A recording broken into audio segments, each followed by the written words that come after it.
बिस्मिल्लाहिर्रहमानिर्रहीम। अस्सलाम वालेकुम दोस्तों, मैं हूं रमज़ान भट्टी और आज आपकी खिदमत में नए टॉपिक के साथ फिर से हाज़िर हूं। आज हम हैज़ा के आसान घरेलू इलाज पर बात करेंगे, जिसमें है जी नंबर 1, नींबू का रस और प्याज का रस मिलाकर पीने से हैज़े में अफाका होता है। नंबर 2, पुदीने का रस पीने से हैज़ा जड़ से ख़त्म हो जाता है, यानी ये अमल लगातार करने से हैज़ा बिल्कुल ही ख़त्म हो जाता है।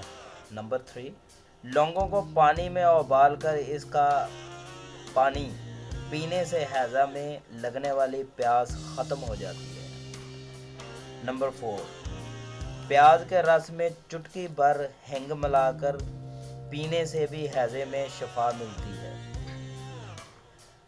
दोस्तों, उम्मीद करता हूँ आपको ये वीडियो पसंद आई होगी। लाइक कीजिए, दोस्तों में इसे शेयर कीजिए और मज़ीद वीडियोस के लिए हमारा चैनल सब्सक्राइब करना मत भूलिए। अस्सलाम।